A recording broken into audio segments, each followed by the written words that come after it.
Hello and welcome to the Real Life Podcast, episode number 45. This week I am joined by my friend and writer Rosalyn Harper, and we're going to talk all things Letterboxd. Letterboxd is probably my favourite app on my phone and probably the best app on anyone's phone, let's be real. I thought after a few clashes in opinion, it would be a good idea for Ros and I to sit down and go through some occasions where we have agreed and very much disagreed on our Letterboxd reviews. This is a bumper episode which goes all over the place, and the film variety is very strong indeed. Next episode will be the 4th annual Bushwas, which will explore this year's version of the inevitable yearly Oscar controversy and where certain things may have shifted votes, as well as my own awards. Look forward to that before the Academy Awards themselves, but in the meantime do enjoy a hearty discussion about when letterboxes collide. I have phrased this as like a Letterboxd special. Okay. Based on the fact that the research I did for this was going on your Letterboxd. My Letterboxd, yeah. But it was when you put your review out of Mighty Supreme a couple of weeks ago, and I went, that's really weird, because we're at completely opposite ends of the scale on it. I thought, and how we're many usually times? Not. Yeah, I know. How many times have we not overlapped versus we have overlapped? Because I'll be honest with you, looking through most of it, I was going, agree, like roughly similar, if nothing else. But there was a few that slightly stood out. So we're going to talk about those. Should we start with Mighty Supreme then? I feel like we have to, because you're mentioning it so much. Well, I've just done a big podcast about why I liked it. Mm-hmm. You're on the opposite end. Yeah. So I have noted down, I gave it 4.5 stars on Letterboxd. You gave it 1.5. So clearly it didn't sit right. I will be honest, that was a review out of a bit of anger. Well, go on, explain. Okay. So my problem with it was that immediately there was nothing that drew me to Timothée Chalamet's character. And it was just like that kind of thing where it's like, you're sitting there thinking, why am I rooting for this person? And it's the fact that his goal in it isn't anything to do with anything noble. He wants to win a ping pong match. I don't know. And it was just like, when you're made to sit there and you have no investment in it, the sitting there feels so much longer than it actually is. And I just wanted so much more from his character. Me and my friend that I went to see it with, we did talk about we wonder if it wouldn't have been as bad if it wasn't Timothée Chalamet doing it. Interesting. And I almost think there is maybe an argument to be made that his press tour has actually ruined the movie, because you're watching it thinking you're just a dick. Right. I don't know. I don't know how else to explain it, but I do. This thing, I can completely appreciate the directing, the cinematography, the pace. All of that made it a really good film. There was just I felt like it was just missing maybe 2 scenes or 3 scenes. I wanted to see more about why does this mean so much to him to win this? Why, they briefly mentioned that his father died when he was really young. Talk about that. Show a little vulnerability. Even talking about the Jewish experience so close after the war. They bring it up in, I'm going to be honest, quite tasteless jokes for quite a lot of it. Some of them are a bit tasteless, yeah. I just feel like they, the one that he says really early on is, I'm going to finish what Auschwitz started. Yes. It's you've not earned that yet. You've not earned to make that joke yet. Yeah. I guess to me another big thing was the female characters. Mm-hmm. They're so bad. Mm-hmm. And I feel they all are just there to kind of prove a point that, oh yeah, women are crazy. They'll try and baby trap you. They won't keep their promises about giving you money, or they're an overbearing mother. And I just feel but I have read more now that is Safdie's way, that they just can't write female characters, which is fair enough. But I don't know what they were trying to do with that film. What are you trying to say with it? You know what I mean? Mm-hmm. I think, okay, so I want to respond to kind of the stuff that you've actually talked about, because I think a lot of it is, all of it of course is perfectly fair, and also if you go into a film and very early on realise that you're kind of not emotionally aligned with it, then the rest of it is going to feel like a slog, 100%. Yeah. We had a big discussion the other day about the female characters, and my first question to Drew, who I was doing it with, I said, what do you think of The Wolf of Wall Street? Because I think The Wolf of Wall Street is a bit not on. I don't like it. Yeah, fair enough. And it was, sure. There's that thing about, if a guy tells you his favourite film is The Wolf of Wall Street, run. Yeah, get out of there. But I was saying, is it doing that thing of going, okay, this guy is clearly morally not on the right side of the tracks, and thereby the women in this film are treated as such because of the way he is, or are we invited to kind of so I was are we judging him? Are we bypassing him because we're focusing on his goal. And in doing, like, in just portraying the women as these kind of sub level characters to him, you know, serving his advancement in whatever way and not being their own people, like, is that making a point of going, this is what happens to women in situations like this? Or is it actually a negative of being like, yeah, but there's two more female roles in a big Hollywood film here, and they're both a bit sort of kind of empty in a way. Yeah. So we had this big debate about it, and I think where Wolf of Wall Street went, look, Margot Robbie's a bit nice, this was a bit more kind of like, he's kind of just like using these people, and it's not like, you feel a bit uneasy about it. And when the whole kind of fake black eye thing, I didn't go, oh, look what she's doing, baby trapping her. Yeah. I went, look what she thinks she has to do in order to get anywhere because shit's so hard. That's the thing, is like, I do actually feel like maybe some of my reactions to Marty Supreme is actually from my anger at other people's reactions. Because like, when that scene happened, that was actually the first time that I like audibly gasped, and I was kind of back and invested, because it was a bit like, oh my god, he's gonna lose it. And it's like, this could go so badly wrong. But then, like, I literally, like, seen people, like, going angry about that online. And it's like, when you put a comment like that, because I do kind of agree they were probably going for the idea of this is how he sees the women in his life. And it's like, you're seeing it through his lens. But, like, when you put that out into the world, you almost have to be very responsible for it. And you can't let people run with it the way that you didn't want them to. Because, like, genuinely, some of the abuse I've seen online to a fictional character, and I'm like still people being like, oh, I bet it wasn't Marty's baby, and I'm like, you literally see the bit at the beginning where the sperm travels, like, I mean, I didn't like that scene, it was a bit gross, but I got why it was in there. Sure. I mean, it is a wider conversation about media literacy, I think, because it's all very well being like, well, we're making a point here, but when it's a bit easy for people to miss the point, that's when it starts to... It's like the people watch Joker and then suddenly felt sorry for Arthur. You go, oh my god, no. people completely miss the point. Do you know what I mean? Yeah. Like, he's actually just a murderer and he needs help, and not in like a sort of, come here, let me give you a hug kind of way. In like a, I'm sorry mate, but for everybody's safety, let's address you just for a bit. You in Arkham. Exactly. Just for a while. Just, you know, just a little bit. The difference where I thought, you know, it kind of was a bit more on the right side of the tracks than Wolf of Wall Street, was that I think we were invited to kind of judge him a bit more than indulge in him. I think with the Wolf of Wall Street being so kind of well made, like materially, objectively, then people kind of forget the point that this guy is like really kind of abhorrent and doing horrible stuff and being a horrible person just to get himself further down the line. With My Supreme, it's like he has all those traits of using people and manipulation and all that sort of stuff, but it's all driven by stress and anxiety, and from one point to the next. He has this ultimate end goal, which is to go to the World Championships and win, but every single kind of bit of tiny manipulation or using somebody or whatever is just to get him to the next stage, and then he's back to square one of being as anxious again.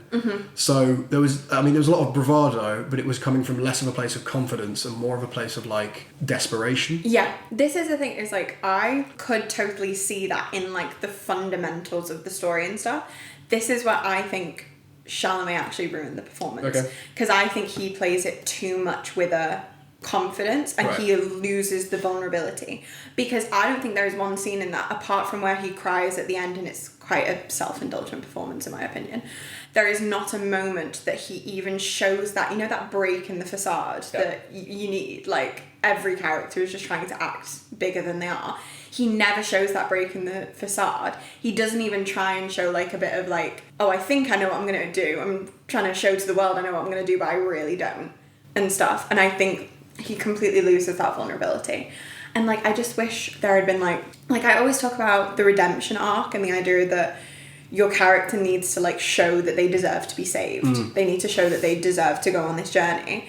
There is actually none of that, I don't think, until the spanking scene, which was the first moment I thought, if you had just put that in a little bit further down, sown the seeds, I would have been way more invested in this journey. But now you've put it in here, I feel like you've almost forgotten about it. Remembered you had to put it in. Sure. And we're a little bit too late now. It's too far down the line. Yeah. Right. That's interesting. I mean, I completely understand, because he does carry the same kind of like, no, I'm going to get this done, don't worry about it, through the whole thing. There are flashes, I think, for me, where you see it about to come apart. One of them being when they lose the necklace and he asks Gwyneth Paltrow's character to go and get him another one. He is virtually begging. Yeah, that bit was good. Yeah. But it's too late. But it's too late, yeah. Yeah. It's interesting because I don't know whether to go, yeah, it is too late, or to go, but there is something in the mind of this guy, which is that he'll find a way to make it work. He kind of always does. This is why I think another actor could have actually made that a very interesting film. Right. I think Chalamet is too concerned with how he comes across. Okay. He is now too obsessed with being like the Leonardo DiCaprios of the world, Sure. and the fact that I can't think of another actor, but like he's too obsessed with these big characters that have this larger than life goal that he's forgetting the vulnerability that he puts in other performances. I don't get why this one is like fallen so flat for him. And like people I talk to about it, especially like, not to be like gender specific, but other girls, I like try and talk about it with them and then they just go, oh, but like Timothy's so attractive. And I'm like, yeah, that's the problem. Yeah, that's why Wuthering Heights exists. Yeah. You need an actor that's okay with looking ugly. Yeah. Because like that crying scene at the end, it's so self-indulgent. It feels like he wants it to be on an Oscars. It is pretty crying, isn't it? Yeah, it's like he wants it to be in an Oscars montage that's like best acting of the last decade. Yeah. But yeah. I mean, the moment landed, but you're right. It lands, yeah. Yeah, it is a bit of a kind of, I'm doing an acting now, everyone sit down. Yeah, everyone sit down. Acting. I'm going to act. Yeah. So, I've got two things I want to say. Give it to which is, the first one that you said, like, so not having a scene maybe earlier on which exposes a vulnerability or why he wants to do X, Y, Z. I totally understand, and we were having this debate the other day. The only difference is, we kind of agreed that if you get that early on, it kind of changes the context of every single different decision throughout the film. And suddenly you think that the reason why he's manipulating X or stealing Y is because of some link back to that. And actually I think he's a more shallow person than that. I think he's so tunnel visioned on whatever gets me to getting to the next stage to make enough money to get on the plane and go and play in the championships is what he will do. I think it could have been carefully, I think you're right in that it could have been there, but it would have to be very, very carefully done because otherwise it starts to mean that everything means something else. Yeah, actually that's a really good point. This other thing is like, you saying that it's that idea of like, in film storytelling, we don't usually get the like benefit of a backstory. And if you do, it's usually really badly done. Yeah. So the point is, you should only know the character in the 2 hours that you get to see them, and everything they do should be like coming from within and who they are and stuff. I agree with that, and that's why I think you're right with the scene. It could have been done very badly, but I also think Safdie is clever enough to have done it. Yeah. And he didn't want to. Yeah. Because also, he could sit there and talk about the character for days on end, but you have the audience for 2 hours. If you're not presenting that character in the way you have, you've failed at the script. Yeah. And that's the thing is, like, it comes back down to the script. No matter how good of a director you are, this is where Emerald Fennell falls down as well, but we will get onto that with Saltburn. We will. And it is frustrating. And like you say, with Timmy on the tour, of like the press tour, kind of making this whole kind of want to be the greatest thing. It's weird because it's like, it's almost like he's missing the point of the character. Do you know what I mean? Yeah. Because Timothy Chalamet may well want to be, like he said, the Michael Jordan, the Viola Davis of acting. But the character is doing that by being a dick. Yeah. To try and get to the stage. And what we really said at the end was like why it's a really bad idea to idolise him is because his 2 big victories as a person, one of them is hollow. Yeah. And one of them could have happened without any of the rest of this shit. So winning the match against Endo is not in the World Championships. It's literally an exhibition game. It's just a personal thing to be like, oh, I can beat him. Great. Nothing comes out of it. He don't go to the tournament. He doesn't do anything like that. And the other one is having the baby. Yeah. And you go... And that's kind of why I really like the opening sequence, even if it did weird me the fuck out to begin with. No, I liked it. It was just weird. It was. It was a bit like it is strange, but it was because it was like the film going. This is the bit that matters to him. Yeah. The opening credits play over the conception of his child, and you go at the start. You're like, what the hell's going on? But actually, it's like, regardless of everything else, this is what is going to matter most. And it's only, I think, when he comes back, when he does that indulgent crying, that he kind of realises that suddenly, right.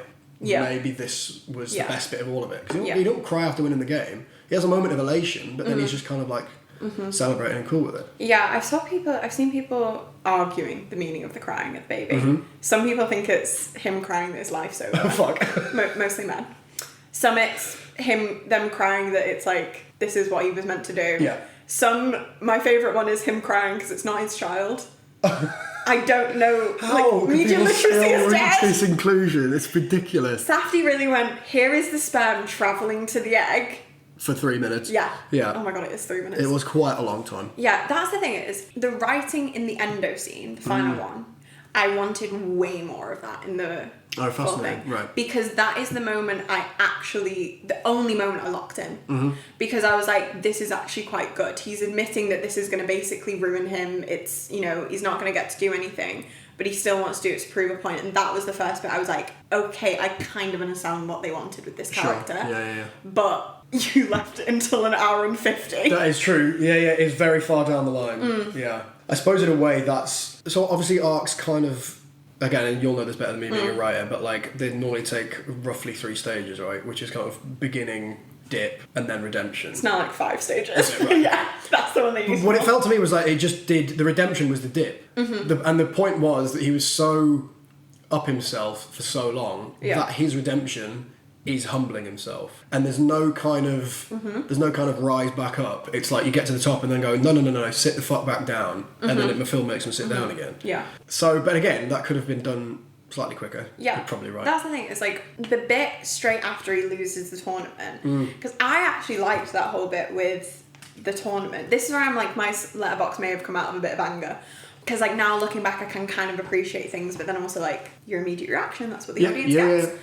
And after the inciting incident, we're going to use right to talk, when he loses the match and he's in the is it Harlem Globetrotters? He's doing like the ping pong thing. Yeah. That bit I was like, oh my god, this is going to be so funny. A character that is so up himself, being like humble to the lowest point and having to work the way back up. But then it almost felt like after that he just went right back up to loving himself again. And I can sit here and say that's not how character works and all this stuff, but also like, no one says you have to follow those rules. But then to me, that means the rest of the story feels hollow because I don't think he's fighting for anything inner. Sure. He's fighting for something external, brilliant. He's not fighting for anything inner because he thinks he's fucking perfect. Yeah. But yeah. And I think that's where a lot of people miss the point. Because to me, that is the point. There's the film going like, he thinks he's perfect, he's not. Yeah. Don't be like this guy, because you'll end up getting spanked by one of the blokes from Dragon's Den, and you just won't, you're like... Did you hear about the vampire scene? Oh my god, we discussed it. It was like revealed to me the other night, and I went, what the fuck are you talking about? Yeah. What? I thought the line was him just trying to be intimidating. I didn't think they actually meant anything Yeah. by it. I listened to it and went, alright, bit of a bite on you. And it didn't then go, and at the end, he's going to turn into Renfield or whatever it was. Yeah, apparently. Fucking bizarre. I'm so glad they did it. The last thing I want to talk about before we move on to a different film is the honey scene. Because I've seen a lot of discourse about it, but I think it's really important. I think it's very really important. Good. Number one, it sets up the whole thing with Penn Man, Dragon's Den, his son, and that kind of dynamic as to why By the way, it is the way him it is. just being in it and really annoys fucked me me so off. much. He's such a bell end. Have you seen him doing interviews about it? He doesn't get it. No, he's an arse. But that story, which is, they've sort of amped it up slightly for the film, but is pretty much a true story about somebody going and all that sort of stuff. I think it kind of, it rooted it a little more, and what I liked that it didn't come from Marty. It came from his partner. I've seen a lot of the discourse about that, and it was the first moment in the movie I was a bit like, ooh, they're going for something really different with this. I like this. And it's the whole point is like to show that, I can't remember the character's name, but he's selfless, whereas Marty's selfish. Yeah. But then what I don't like about that is his selflessness is never rewarded. Yeah. And I get that is the point of selflessness. And it's the point that Marty's searching for something else, whereas he's content with just surviving, which is really, like, obviously sad for the Jewish experience at this time. Yeah. But I thought it was very important, and I actually hate people saying, oh, it was gross for gross sake, and I'm like, please don't ever watch an actual Holocaust film. Yeah, exactly. Yeah, you won't be able to make it to the end. No. Yeah, no, I'm with you. But again, that then some people are reading this as a critique of capitalism, and so you can go, Yeah. selfishness gets rewarded, and that's the problem. I will say one of my favourite bits of dialogue in that scene is when the Dragon's Den guy goes, "My son died freeing your people," and it's just like that thing, and then Marty just goes, "Wasn't it the Soviets who freed you?" Yeah, yeah, it's great. Like that bit is actually That is nice. good. Yeah. Okay. All right. Well, let's do one that we agree on now. Okay. Because we've done a lot of. I thought that was quite I mean, it was diplomatic. all very diplomatic and fun. But let's have some more fun with When Harry Met Sally. Ah! Because my it is favourite just, romance. isn't it just the best? Yeah. I think I've got a massive soft spot for Billy Crystal. Oh my god, yes! And like, this obviously is just kind of all him and Meg Ryan. Short man. So, Short man king. love a king. And also the problem is that I listen to it and I just think about Mike Wazowski. And so I'm sort of just enjoying everything the whole time. Yeah. It's, your review was talking about how it's kind of like, it's contained, it is what it is, it's domestic, it's like, it doesn't need to go to a million different places. Yeah. It just is these two people and a series of conversations. And yet, it's so beautifully cyclical and perfect, and by Yeah. the end of it, it's so warm, and like, it doesn't feel hallmarky, it doesn't feel like The Proposal or something like that, which is fun but not, going anywhere. Yeah. It feels kind of earned and like earnest. Yeah. I just love the dynamic between Yeah. the pair of them so much. It's also iconic. Yeah, I think it's just one of those things where a very clever writer. FYI, I'm going to be doing a lot of writer talk because that's the only thing I know about. Please. But it's where a very clever writer has thought, what is the simplest goal I can give two people, and let's use it to explore so many facets of human relationships, human life. Literally all they want is, one wants sex, one wants love, Yeah. and then they end up crossing. And I think it's just so beautifully done. And what I love about it is they have these very indulgent monologues, but they never feel pointless. They all have a purpose and stuff. And also each character's fully fledged, and they all want something very sincere. And I just think it's so beautiful. And it's it's kind of done that enemies to lovers that everyone likes doing now, and it's the idea of if you can see the worst in someone but still love it, you're going to be perfect. But what I love about it is they never do the jump from enemies to lovers, they do enemies to friends, then friends to lovers. Yeah. It's just all very sincere. It's great, isn't it? Yeah. I think the script is dead on in terms of the actual dialogue itself. It's so free flowing and it doesn't feel blocked or structured. Yeah. It kind of feels like genuine conversation, but with that kind of extra cinematic cerebral bit on top, and I love it when it feels like that. Also, there's something so human in all the characters. Yeah. Well, apart from the fact that they want the most sincere thing in the world, love. They want to be loved and to have love. But also, neither one of them are actually, succeeding at life. Yeah. It's not like you have where it's either sometimes it's the perfect girl and then the man who's a bit down his luck, or the perfect man and the girl who's a bit down on his luck. They're both actually kind of, if we think about this in terms of the 90s thing, they were failures. They weren't married, they were in their 30s and stuff.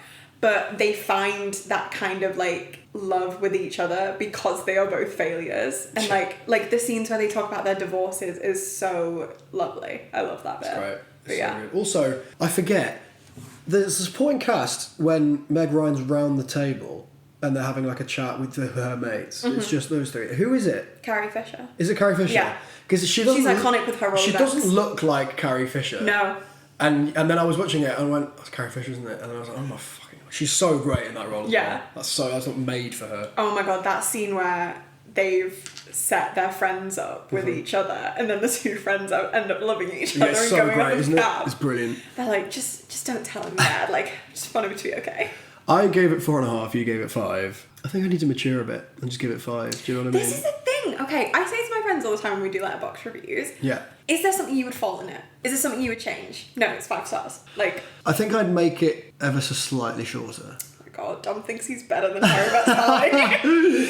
Yeah. No, I do actually get with you. The pace. It's there is a definitive line in the sand with rom-coms in particular, which is why The Holiday bores the tits off me, because it's so 2.5 hours long. Is it? Yep.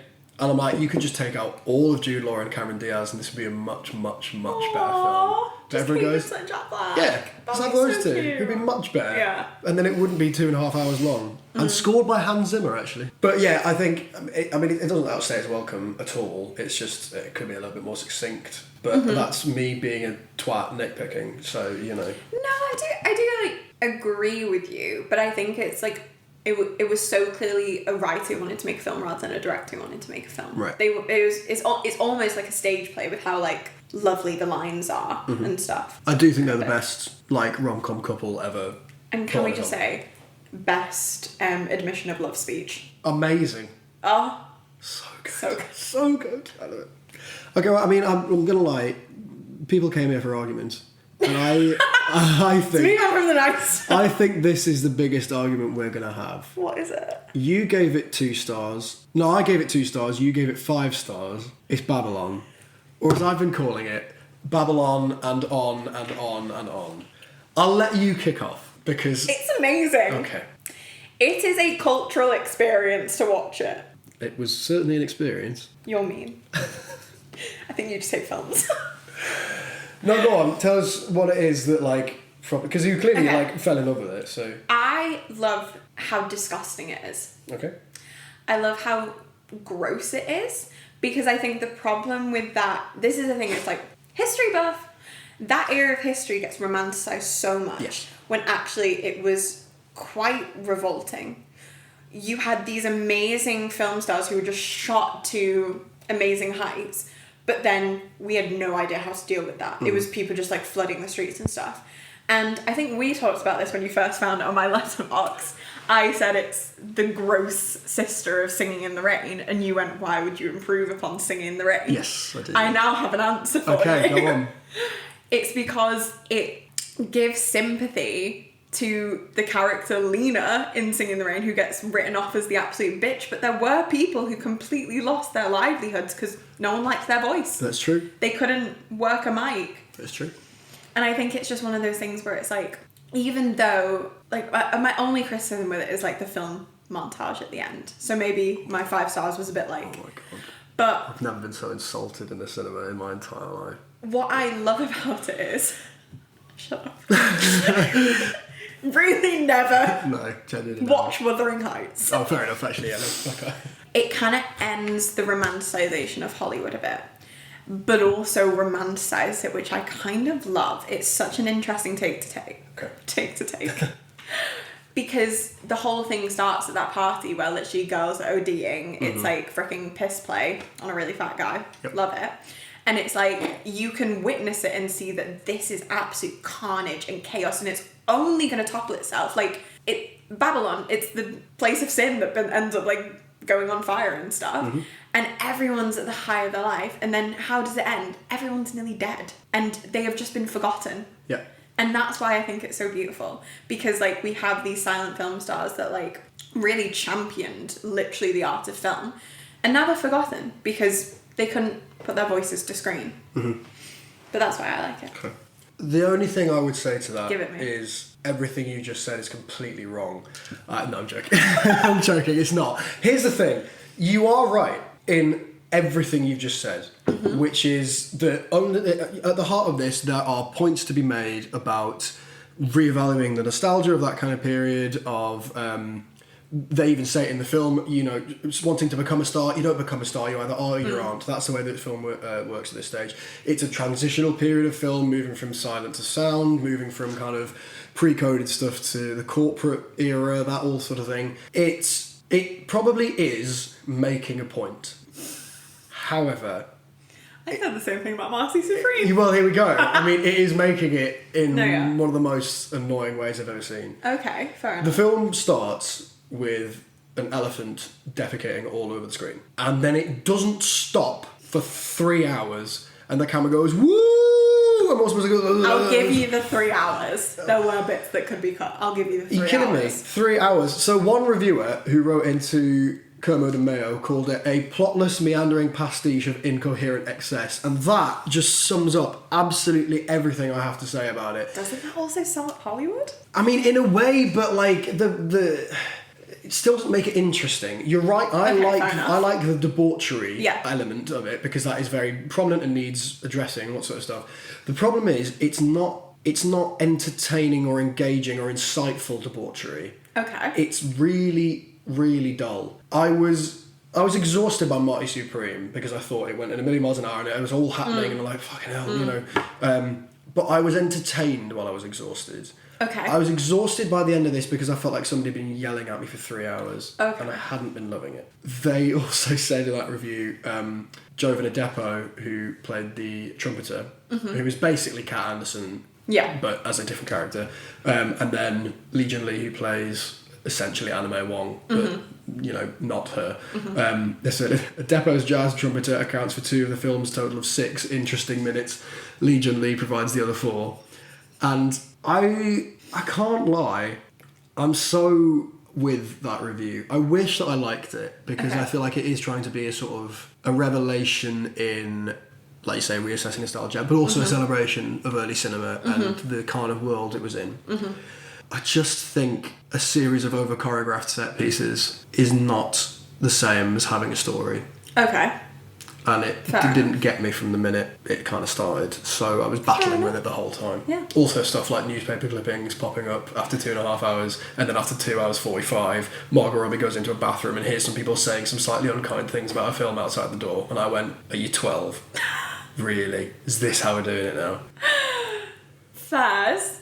See, this is the thing is, like, I can totally understand your point. It's the same way I can totally understand Marty Supreme. I just, like, did you say, like, it's like debauchery that didn't excite you? That was it? It just felt... Yeah. See, it was debauchery that excited me. Sure. This is why I love that film is actually really subjective. Yeah. Because, like, I went to see it with our good friend Freya. And she absolutely loved it when it first came out. And when we went to see it, she was going on and on about how much she loved it to me. So I was actually worried I wouldn't love it. You know, when someone tells you something so many times. Love you, Freya. But, like, I was, like, hooked. And I think it helps. Like, I don't know, do you, like, have a fascination with, like, 1920s? Like, that world? Certainly interesting, yeah. Because, like, I have, like, such a fascination with it, so maybe it's a bit like, you know, when you kind of say, like, this film wasn't made for me, I feel like that film was made for me. And I do think it maybe could have saved itself focusing on less characters, just pick 2, and just kind of, like, tidying up a bit. This is the problem, it's like, I keep talking about this recently, when filmmakers or writers get to a certain level of esteem and then suddenly no one's checking them, no one's allowed to, like, you know, say, you sure you want to have that much? You know, like, no one asks them, why do you want to make this? The questions every young filmmaker gets. They're just allowed to do whatever the fuck they want. So maybe it could have benefited from someone being in the room and just regulating everything. But I will ask you this. What did you think of Brad Pitt's character in it? So, I think it could have been interesting. I think what it was saying was interesting. But it felt like he was still stuck in Once Upon a Time in Hollywood, but he was trying to be Leo this time. He kind of just dialed it all in a bit. And the review mentioned that as well. And it was like, unfortunately, something like there's no poolside flamethrower scene to save this $80 million of, like, insipid tedium or something. It's interesting-ish, but... the problem is it's in the wrong place. And the reason why it's in the wrong place is because, like you say, I would prefer a focus on Manny and I can't remember what Margot Robbie's character is called. Yeah, I know who you mean. Whoever she is. Focus on those 2. Because, and listen, Brad Pitt's personal dealings are a subject of some scrutiny, of course. I'm not a fan of them, but on screen, obviously, he is really annoyingly, like, endlessly watchable. Yeah. Right? You can't, it's very rare you get a boring Brad Pitt.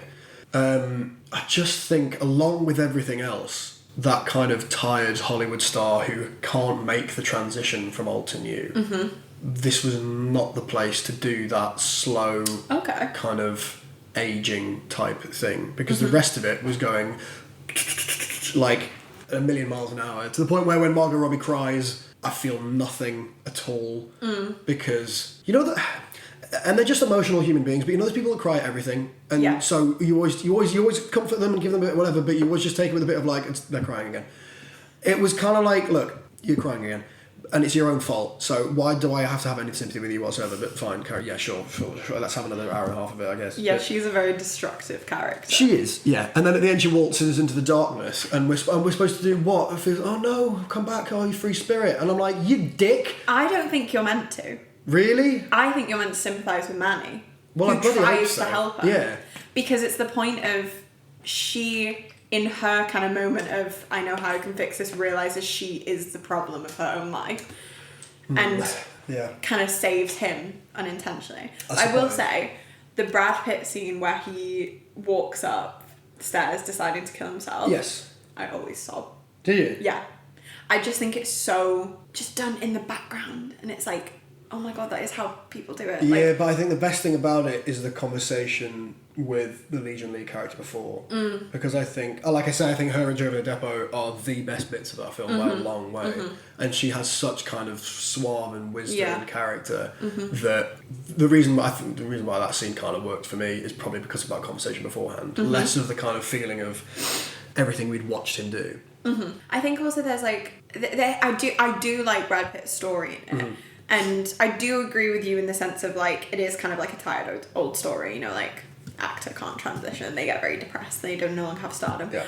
But the scene where you have his manager all throughout has been threatening to kill himself. Yeah. And then the scene he actually does kill himself, they don't show it, that they could have done in that massive debauchery. Yeah. It's just a phone call. Yeah. That bit is heartbreaking to me. Because it's the idea of like, no one believed he would actually ever do it and stuff. I just think there are so many lovely little moments of like emotion that really showed the like scale of this time. But I actually think if I had to take characters to focus on, I wouldn't have focused on Manny and Margot Robbie. I thought their scenes were done too wild and too thing. Whereas like I think it would have been better if it was like started with that debauchery and then you just flip to this quiet moment. I agree. With the Brad Pitt characters, the trumpet player, I can't remember their names, there's so many names to remember. Sydney somebody is the name of the character, but I can't remember, But like, yes, you're right. The bit when he puts the charcoal on his face, heartbreaking. Yeah. But also, I love the scene where Brad Pitt has the conversation with the reviewer, and she says, like, the most beautiful line, which says, someone will find your tapes one day, and you'll be up on the screen dancing again. And it's that idea of, like, immortality, and that kind of, like, love that. There are some interesting bits in it, for sure. I think the conversation with Brad Pitt and his agent being some of them, like I mentioned, Joe Depp and Legion Lee, I think what I really liked, and I wanted it to be either longer or more significant part of the story, was the Tobey Maguire horror sequence, which kind of was like absolutely nuts, but I went, if you're going to do it, commit. Do it this way. Yeah. Because getting bitten by a snake and then it being killed with a sword and, you know, loads of film sets of 1,000 people running over, I'm like, this isn't actually interesting. Whereas this, because of the impact on the characters as being such a flip of like, what the fuck is actually going on here? Yeah. Made a difference. The bit when it's the freaking prop money. Yep. It's not even the real. Yep. No, terrified. And the other thing is the score. Yeah. Is brilliant. Yes. Sorry, you don't think I've got that downloaded on Spotify? I'm sure you have. Like, I've been a fan of Chazelle's work before. Obviously, La La Land, Whiplash, I think, is great, and I quite liked a lot of First Man as well. However, the problem with evoking Singing in the Rain is it's a fantastically well-disciplined, well-choreographed film, and I think this lacked any discipline whatsoever. Like you're saying, nobody standing over with a big stick. We'll come on to this a little bit later, but Weinstein described Miramax as the house that Quentin built, i.e. he owed everything to him. And what that meant was that when Harvey Weinstein was funding Tarantino movies, there was nobody standing over him and saying, just dial it in, just bring it back a bit. Whereas with Roger Corman or someone like that, then it'd be like 98 minutes, you have to have an exploding helicopter, and no, you can't have more than $1 million. That's it. And nobody stood over this, I think, and went, like, round off the edges. Bring in this, tighten it up. Yeah. Because it would have been... I would have had a better time with it. Yeah. But because I think ill discipline's a big problem for me, I then was fighting it and angry with it. So the stuff it was saying is not unimportant stuff. It's just I was really, really fighting, which is why I gave it 2 stars, not 1. Yeah. Because like there is stuff in it. That's like so fair. If you're, it's not even bored by a movie. You're just exhausted by it. You just like want it to be over or whatever. Like that's the movie's failure. Yeah. Didn't it grip probably you. is. But Okay. yeah, I will say when Freya and I went to see it, it was with the uni film stock. All right. So it was on plastic chairs in Upper Hall. Oh, God. The butt was sore after 3 hours. There's this thing. I was like sitting in my hands. I can't remember who said it. I think it was like Kim Newman or someone said that the problem with movies that are really long is that after 2 hours your mind might go with it, but your ass gives up. Yeah. And that. That's why View's invested in the really nice seats. Absolutely. Keep them Let's there. recline, you know?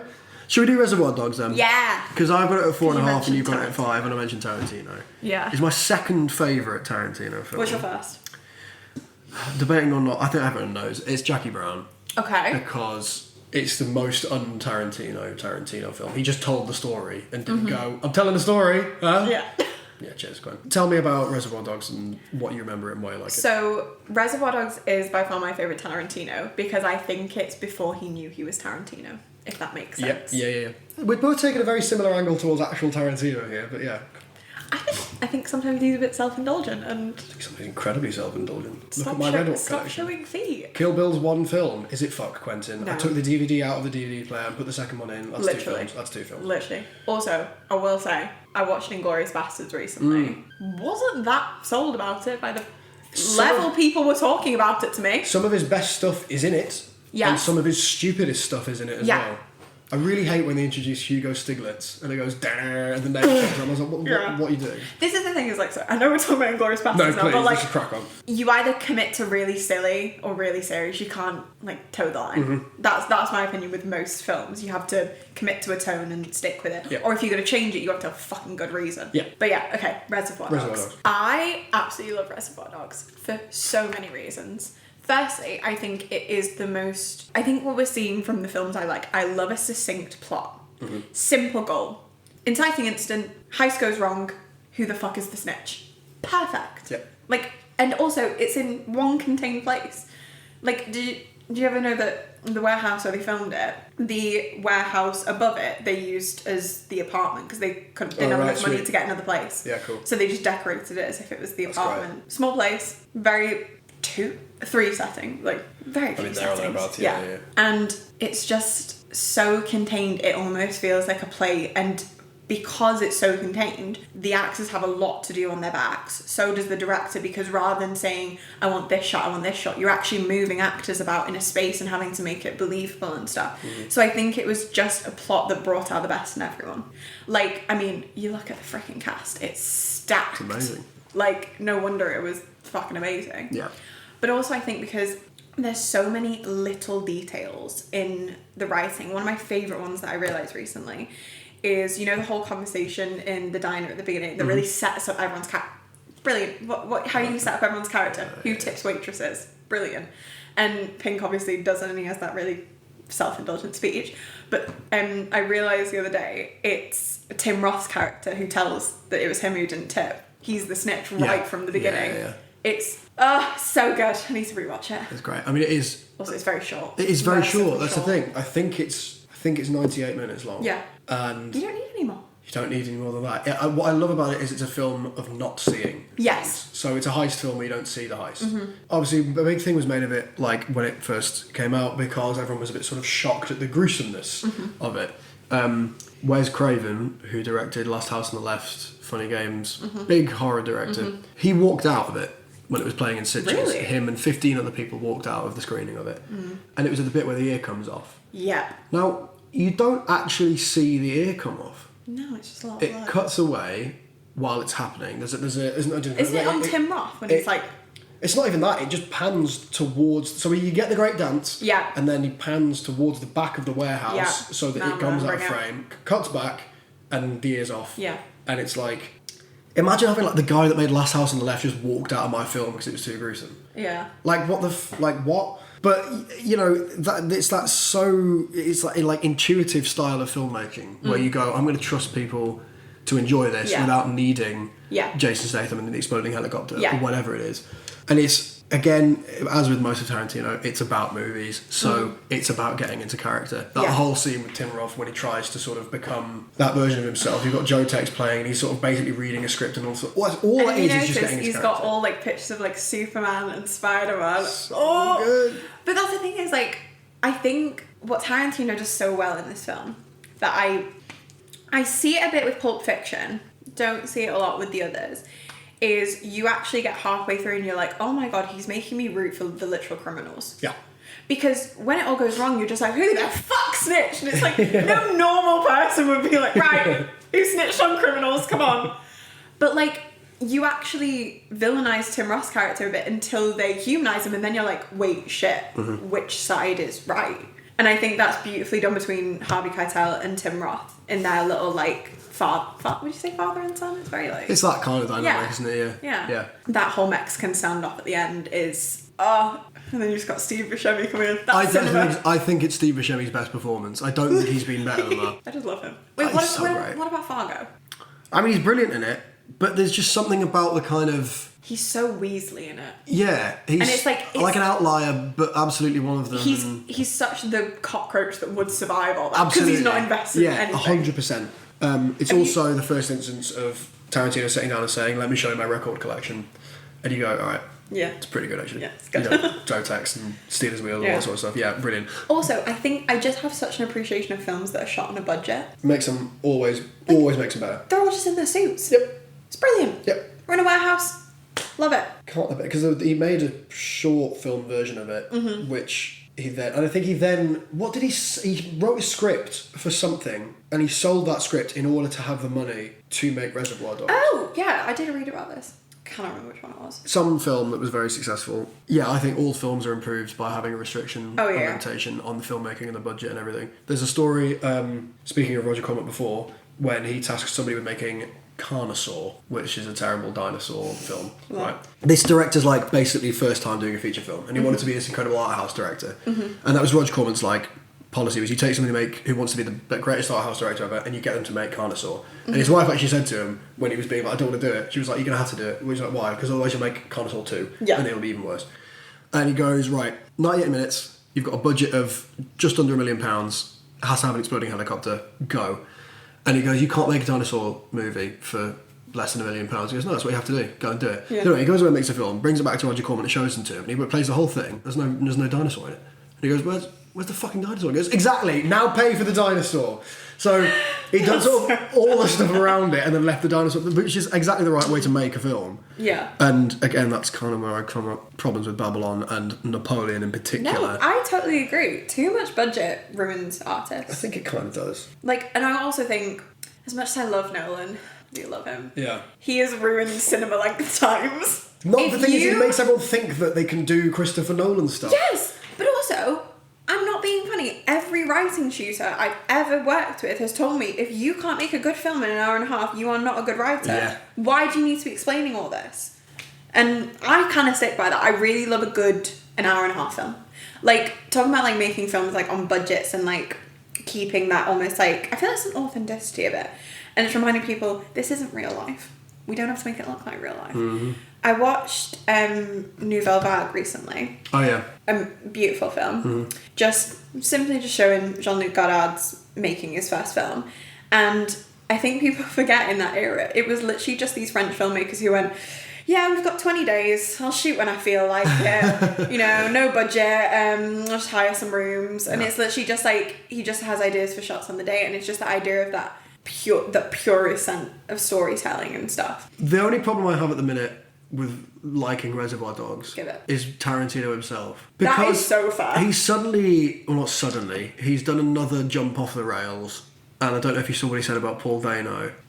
But like, no, you be coming from just shut the fuck up. I know. Like, why does anybody care what you... Can we just re-release it and it doesn't have Tarantino or Weinstein's name on it? It'd be really good. And then we can all just appreciate it. Yeah. Because it's films like in Django, when I think for 2 hours Django is brilliant, and there's literally like a line in the sand when Tarantino turns up as an Australian. Yeah. Fine. And you go, okay, right, nobody's reining you in too much, calm down. Kill Bill being as long as it is, too much, rein it in. Yeah. The worst offender for me is The Hateful Eight, when he goes, I'm going to have an intermission in it, and it's going to be, and then we're going to come back, and we're going to be, when we last saw our characters, it's gonna be, mate, fucking get a grip. See, I like The Hateful Eight, not as like much as I like Reservoir Dogs, right, because I like plays. Yeah, it is a play. Yes, it is a play, but that's the problem. It's a play. Have you ever heard Walton Goggins talking about it? No, I haven't. He was like, we basically just came into a room and we had like had our read through. He was like, we did it as a play. And he was like, Tarantino even made us perform it in front of an audience as if it was a play. It would be better if it was on the West End. Oh my god, literally. Someone put it on the West End. It would be way better. I agree, it probably would be a good play. I'd want to see it, but I wouldn't. I didn't want to see it on the It's screen. so long. It's so fucking... You really need an ice cream break in that for like you do. theatre You lights out. actually do, yeah. Alright, well let's have another... This is going to be a slightly softer discussion. Is this Wonka? Yeah. How dare you? You gave Do it... you hate joy? No, I gave it 2.5. You gave it 4.5. You go first then. Okay. I've been going first a lot. Yeah, alright, look, I liked it. I did. I was charmed by Can I ask you a question Go on. first? Did you read Roald Dahl when you were younger? Yeah. Okay, fair. I was charmed by Timmy Chalamet. We got Hugh Grant, Oompa Loompa. Brilliant. Fun cameos. Lots of British, Phil Wang, Charlotte Ritchie, all those kind of people. I love Simon Farnaby. I love Paul King. But it was the most average family movie to have ever family movied, ever. Okay. Like, chocolate and skyrocket as a rhyming couplet I don't sums even up care. this I don't even entire care. fucking experience. You might not care. No, I don't care because the soundtrack was on my Spotify Wrapped. Was it one, so really? yes. Good I lord. love that soundtrack. Don't even. Okay. Again, it's that thing of like, it was completely inoffensive and I had a joyous enough time watching it. I quite like the Tom Davis and Olivia Colman dynamic. I thought that was quite fun. That was good. But it lacked the charm and the kind of self-referential wit of something like Paddington. Okay. And knowing that Farnaby and King were doing it, going in with kind of Paddington-esque, not expectations, but like knowledge of that being the same kind of world. Yeah. And then seeing something which felt a lot more flat, a lot more safe, a lot more like revisiting far too familiar territory. I was just left quite a bit underwhelmed. It wasn't that the film was bad, Okay. it was just the fact that like theoretically early Willy Wonka should be something that Paul King absolutely thrives on. And all I got was a kind of really down the line told before set of dynamics with a few fun little cameo scenes chunked in, which did make me giggle and smile, but I was like, Gene Wilder, do you really want... I mean, we took a risk with Johnny Depp doing it. It paid off at the time, I think. People are so controversial about that one. Yeah, they really are. I like that. I like that one as well. Particularly if you're doing origins of, you really are going to evoke Gene Wilder. Yeah. And that's a dangerous thing to do. Yeah. Because of how amazing Gene Wilder is. Okay, what did you want from it though? It's not like I wanted it to be this I didn't want it to be this kind of Truffaut-esque bleak look at whatever. I just wanted it to be a little bit more substantial. I just think it was... It moves in a really kind of obvious way. Fast. And stuff, like even though Paddington does, what it does is it charms the tits off you before you do it. So you just take them with it. Yeah. Whereas this, obviously, there's no... I mean, there is sort of recognisable IP, but now it's a new version of it that we're not familiar with, and it's going to take a few seconds and a few minutes and then a few hours to try and get intertwined with it. I don't know, it just paced itself wrong, told itself obviously, and whilst it was fun, I didn't feel like it was a necessary addition to the pantheon of the Willy Wonka universe. Okay. To be honest. Also, the bit at the end where the factory just appears, I was like, right, I mean, I get it. His vision's coming to life, but like, yeah, I was sat there going, people are smiling, I can't fucking stand this. Can I ask a serious question? Yes. Do you like musicals at all? I love a really good musical. Okay. I love a really good musical. So confused. I'm going to be honest with you. A couple of the songs were alright, but they weren't flat out slappers. No, they're not like amazing. No. I think I get what you mean in the sense of like it was like an age-old structure for a kids film, but then like if it ain't broke, don't fix it. I know, but I don't know. I guess I had my expectations right. I think especially when you're taking on, like you said, the mantle of like Willy Wonka, Roald Dahl's work. If it ain't broke, don't fix it. Like you want it to do well. You don't want it to be like fall flat and stuff. I just think there was so much charm in it. Okay. This is the problem. I do love Paddington. Paddington is like my favourite. Second one more than the first one. Yeah, definitely. First one, why is he nearly getting stuffed? That really threw me off. Don't kill Paddington. But Actually, I'm going to tell you something after you said this. I think it was like full of charm, and I think it knew its audience, it knew what it wanted to evoke with it, and it's the idea of like kind of the Roald Dahl thing. If you believe it, like it can be crazy and stuff and all this stuff. Even though like people can say like, oh, the moral is like old and tired and stuff, but then you have to put it in the mindset of like kids watching it for the first time. Yep. And maybe being introduced that idea of if you're nice to others, people will be nice to you for the first time. That's like so powerful. I love that. And I do feel like I have a little bit of like an investment in the sense of I didn't go and see it on my own. I went and saw it with my baby cousins. So when you're enjoying it with kids, you're like, oh my God, I'm feeling all this love and joy. And like my baby cousin was singing the lyrics and stuff. Like that's where you kind of look to it and like, this is how I've talked to you about like, as much as I can not like a film, I can so appreciate why people would. And then you have to look at the people watching and you have to go, this is why we make films, to entertain people and enjoy people. As much as like I do agree with you, I just think it's like such a charming little film that didn't need to be much, and it just was what it was. But yeah, I get that. And had I been watching it with, you know, young members of family, then it probably would have been a good experience. As it was, I was watching it with my aunt and uncle who were in their 60s, and my mum and dad who were also in their 60s, and then just me. And they're going, well, I wasn't exactly sure about that. And I'm like, right, okay, well, perhaps I did tarnish things slightly. I will say, I think part of the problem was when I watched Paddington 2, I laugh a lot. Yeah. I didn't laugh a lot at all at Wonka. It was very sporadic. And the second thing is, one of the best things about Willy Wonka as a character, and I know this is early stage, pre a lot of stuff, is there is a slight sinister glint in his eye.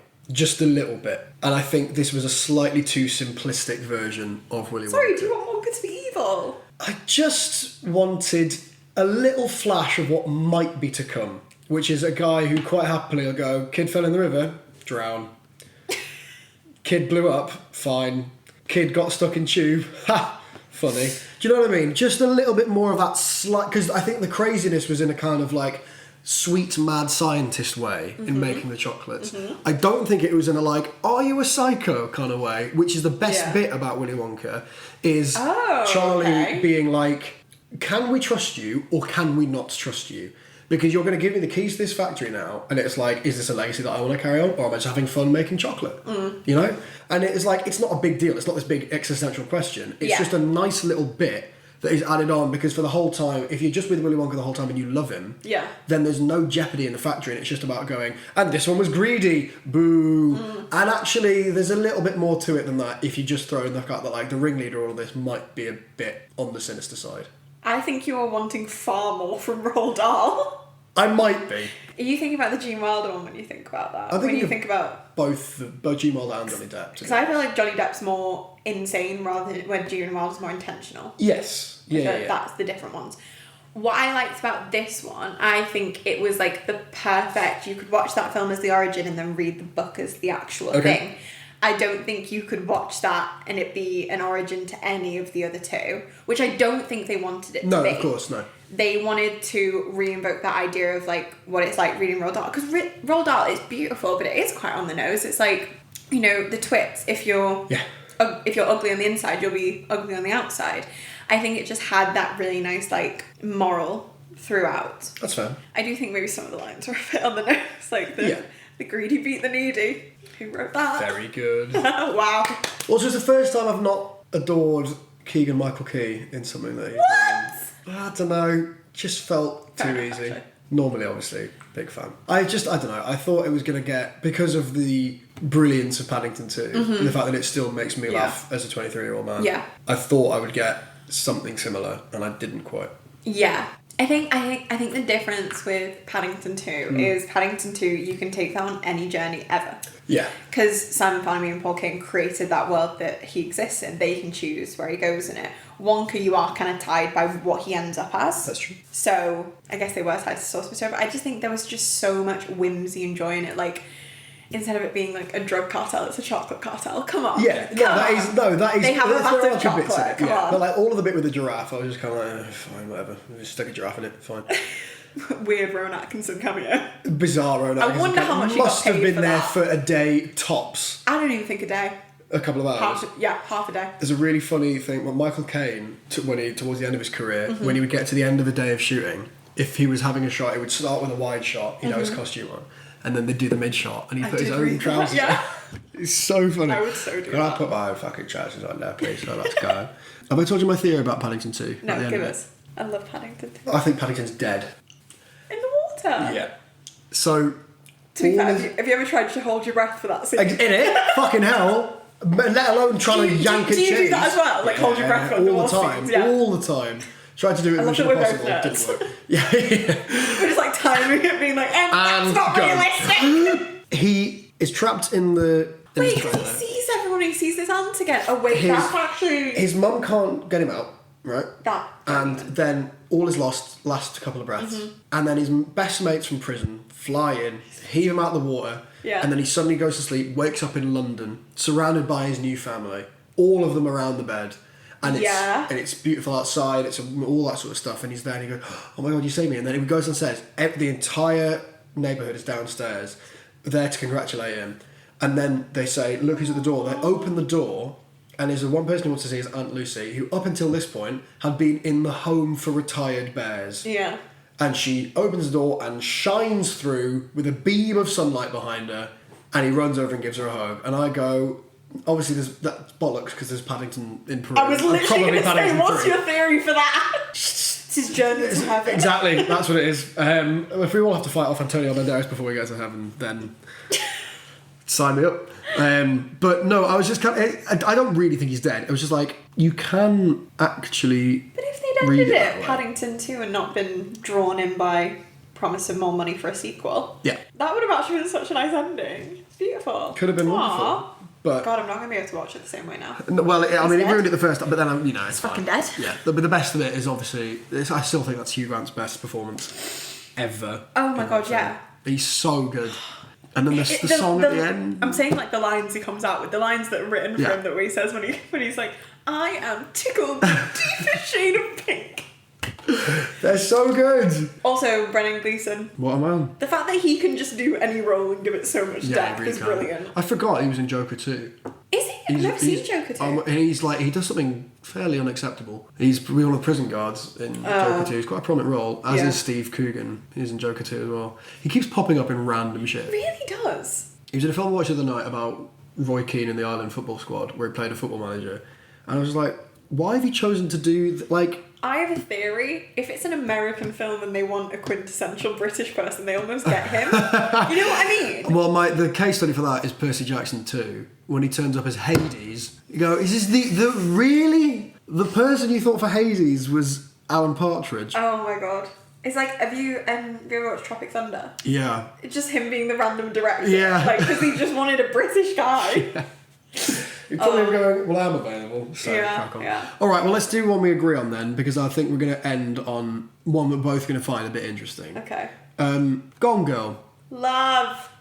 It's we've both given it 4.5. It's one of the best cinema experiences I've ever had. Yeah. Because it was just like, I don't know what the fuck's going on. Greatest midpoint ever. Right? She's alive. It's not even, it's not even halfway through. It's like a third into the film, and she comes back covered in blood. Oh. And you go, okay, I'm on. Right, Yeah. I don't know what's going on. Yeah, I'm on board with this. Yeah. So great. And the dialogue as well. Oh, all of it. Talk to me, please. I just so I waited ages to watch it because very annoyingly that happens to me with a lot of films.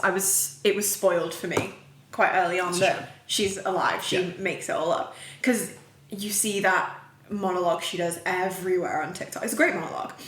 So I was a bit like, why would I watch it if I already know what happens? But then I was like, no, sit down and watch it. And oh my God, it's insane because it's like they're both as bad as each other and they're both gonna mutually kill each other. I was expecting Ben Affleck's character to be way more sympathetic in the beginning, but he's not. But it's kind of interesting. Yeah. Because obviously they could have gone anywhere with it. They could have gone for this man's finding his wife. Oh my God, he killed her. But they went for this man's finding his wife. Oh my God, she faked everything. Amazing performances. Really like stellar. And I also think the switch to her perspective in the middle is so interesting because she really does everything to save face. In the monologue, she talks about the idea of, oh my god, he just wanted me to be this perfect little wife. But then all of her goal at the end is basically to just save her perfect image. Mm-hmm.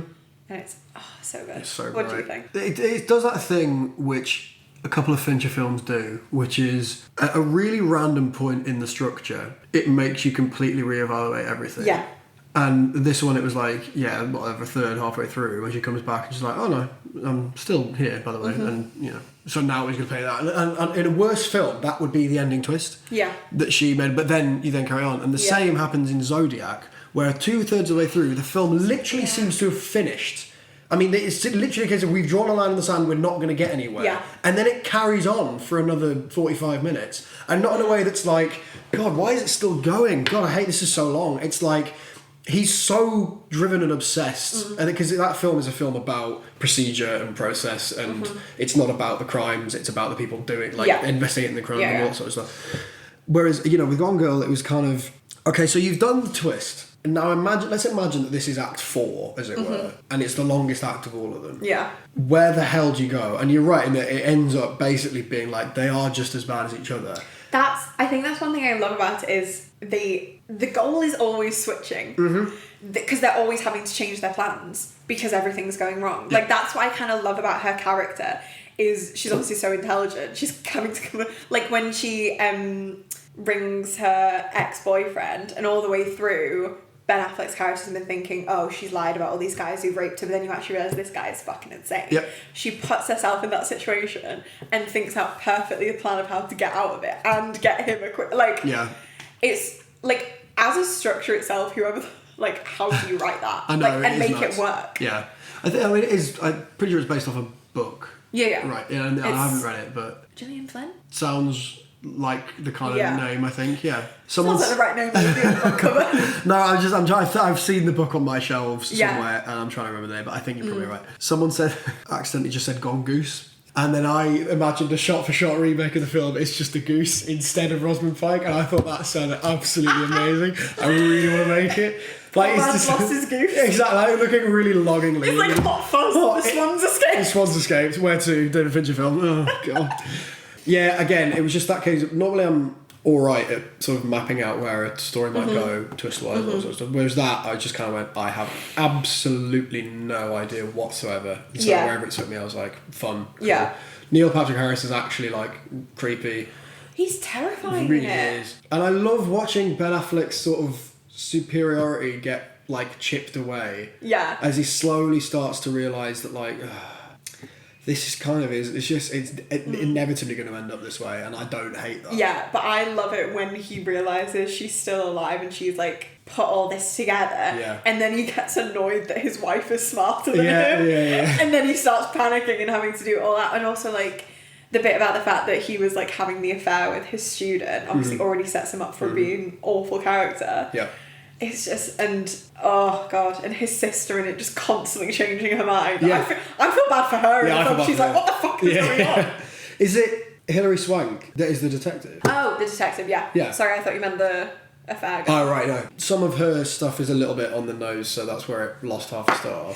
Yeah. But if that's all I've got. Also, I love at the end when everyone's just happy she's back. She's covered in blood. She's like, oh, and then Hilary Swank's character starts asking questions and you almost feel like annoyed, being like, whoa, she did it! She did it! I don't even care, I'm very impressed. Yeah, I know. And all that stuff is like, it's kind of a world acting against them in a way, which is leading into this. Like, all the stuff at the start is a tiny bit, but he's when he's first in the police in like interrogation room, but she's first gone missing. And Hilary Swank's like, you don't know what she does all day, you don't know if she has any friends, you don't know your wife's blood type, you sure y'all are married? And he's like, well, go, please call her parents now. And he leaves, and the other detective goes, should I know my wife's blood type? And it's all that sort of stuff. It's like so great. They're just giving these guys these standards, which they don't hold themselves, and then realise that they're actually failing those standards anyway in the worst capacity possible. It's so good. I also love how the beginning shots and the end shots are completely mirrored in the power dynamic changing. Absolutely. And then it's at the end you're just like, oh my god, is he going to kill her? Yeah. But he can't do it now that his suspicions are all on him. That's brilliant. She, like, that scene in the shower where she's like, you can do fucking nothing now. Yeah. She's almost like, you do one thing, I'll kill myself to get you arrested. The like immediate reaction to somebody watching that is going, fuck off. And then you go, yeah, but he's the same. Literally. Like, yeah. So good. Right, okay. This is the last one we've got. I would like to change my review. So, yeah, what did you initially have it as? I literally think I've had it at 5. 5? Really badly. Right, okay. See, we're talking here about Saltburn. You now said you wanted to drop it a star. Yes. So you're going to go to 4? Yes. Okay. Mine is at 2.5. God, I rate a lot of things 5. I looked at that, not with you, but with me, and I went, I've got far too many things that are like too high up. But then I look at them and I go, but I did like it. Okay, fine. Do you know what I mean? What does your one-liner say? It wasn't gay, I swear. The tip didn't even touch the coffin. That's good.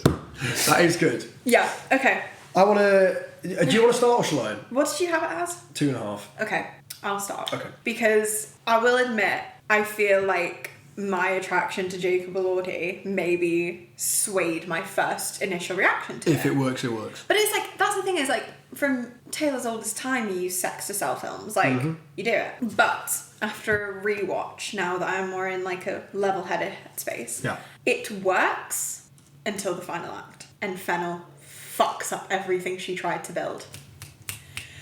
Because she, and I put this in my Wuthering Heights review, she writes to direct. She doesn't write for the love of writing. Okay. She needs a writer. I said this before. Yeah, love her direction. she needs a writer. Yeah. Because, and also she needs someone to be separate from the story. Because actually she, like, I was going to say clearly from Wuthering Heights, she gets a vibe from a story, but I don't think she's read it. No, I said basically, I think to keep to keep that idea of, oh, I read it when I was 14 and this was a memory, she's not read it since, so it's nice and vague. Right. But okay, this film has so much hope at the start. So much. And what I loved about it is that when you're watching it, literally, okay, I'm going to say the point it goes wrong is when Jacob Elordi dies. That's when it goes downhill. Okay. And it's almost like Fennel didn't actually know what to do with it from there. She just knew she wanted the attractive guy to die. Dressed as an angel. He does look gorgeous. But first act, arrives at university. He's clearly nerd, not liked, and you can see there's such desperation in him to be liked, and he sees Jacob Elordi and his friends. These are like the pinnacle of like what you want to be. Great. And then like you have like the scenes with the tutor when it's clear no one's listening to what he says, and Farley comes in and like, wow, really good memory of this film. Yeah, actually. Farley comes in and just starts talking over him, and it's like the tutor starts talking about how much he loved his mum at school, and Farley's like, well, I'll tell her you said hi, and he's like, no, don't. He was like, I was basically just an admirer. And then you almost see like that's going to be Barry Keoghan's future, in the idea of he won't ever breach that, so he needs to work out a way.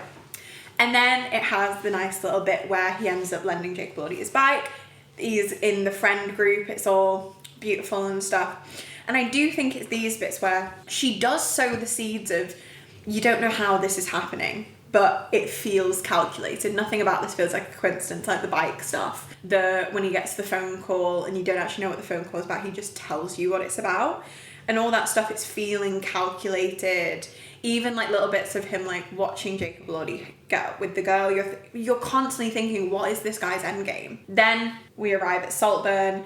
I do think there's too much indulgence in shots, and this is Fennel's problem. She just wants pretty shots that look really pretty, and it's champagne bottles while you're playing tennis and stuff, and like that's a great shot, but put it in a music video. If it's not furthering the story anyway, don't do it. And then this is the bit where I think it really like gets going, and it's when Jacob Elordi starts falling out of love with Barry Keoghan's character, and you see it, and there's like a desperation. You're starting to see how weird he is, and that's all going wrong, and Barry Keoghan's character's getting more desperate and stuff. And then Jacob Elordi dies, and you know there's something in there because Barry Keoghan's so upset. No one's remembered him at his birthday. He's found out he's been lying about his dad. There's so much there. And then we fucking ruin it with the last act where he sits there like freaking Lord of the Manor explaining how I've killed you all. It could have just been so good with it. Jacob Elordi dies, that's like the lowest point, and he tries to like I don't even know how you'd end it. I need to like look at it properly of how I would have ended the plot. But it's like, we didn't need to jump into the future. Keep it at Saltburn. Keep it at the place it happened.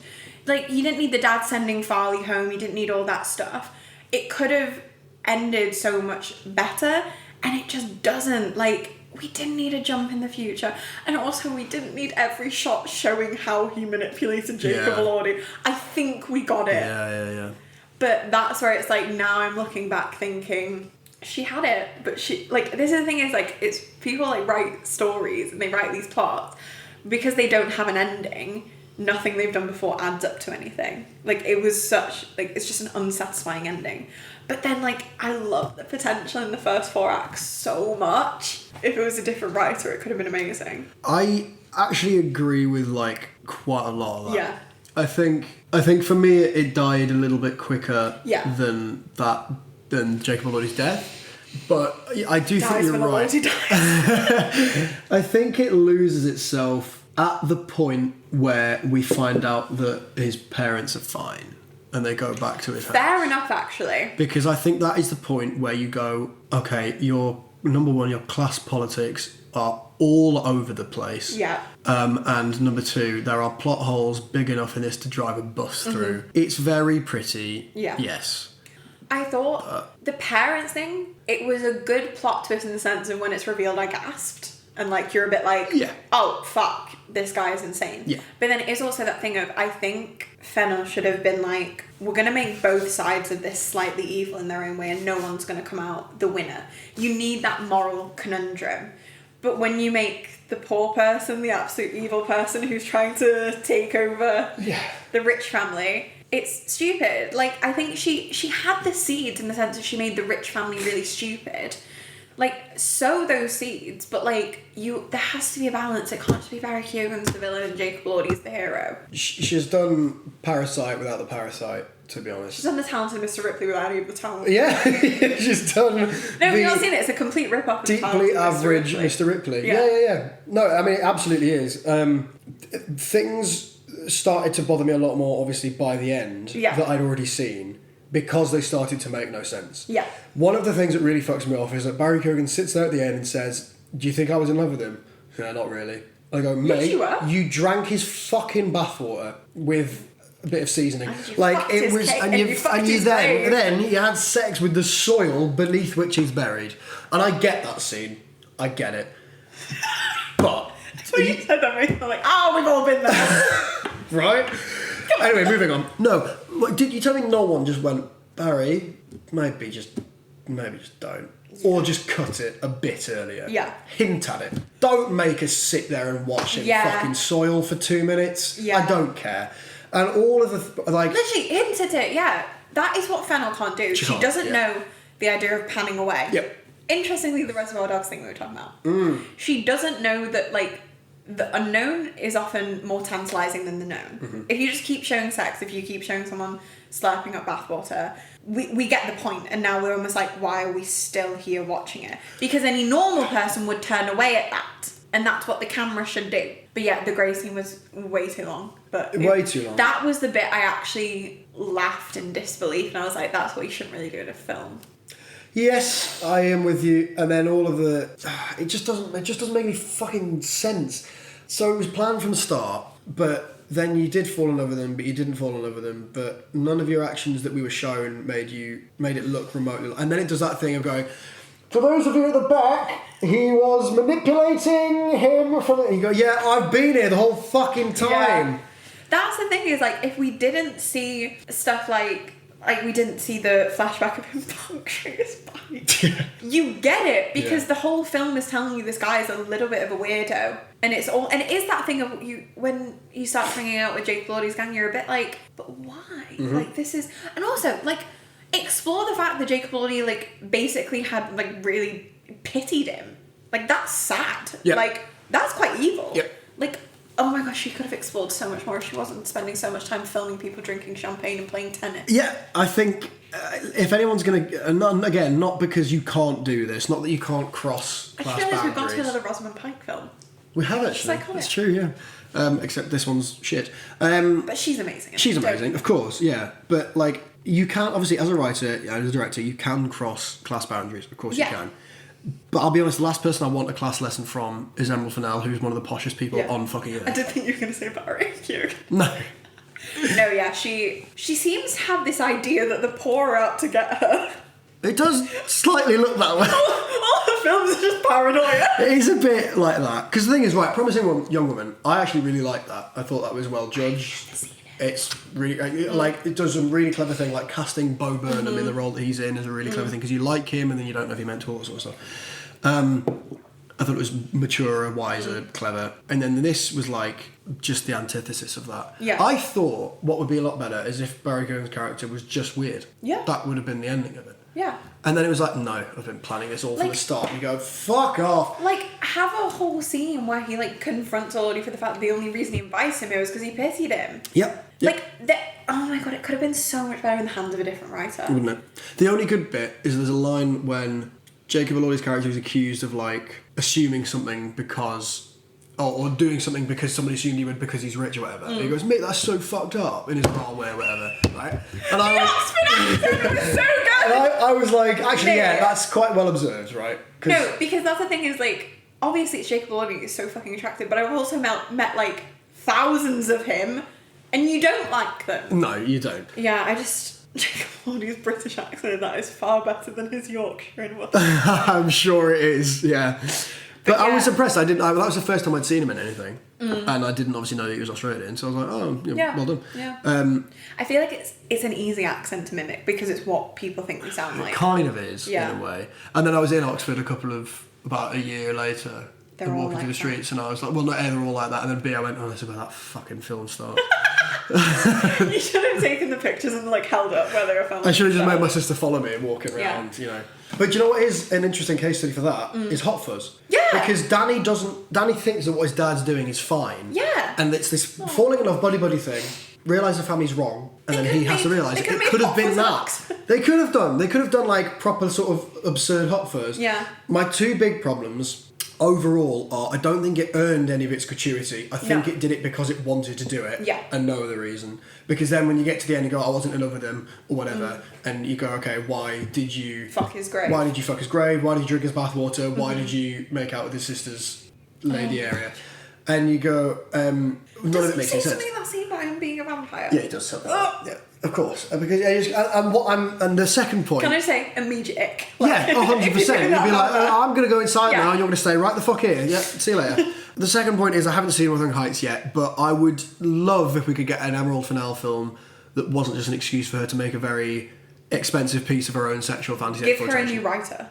Probably would be Literally. best. Yeah. Give her a new writer. And just the second she goes, can we get his penis? No. Stop. But like, that's where her filmmaking... Wuthering Heights falls on different issues for me, and it's that idea of like what we talk about when a director's not put in check.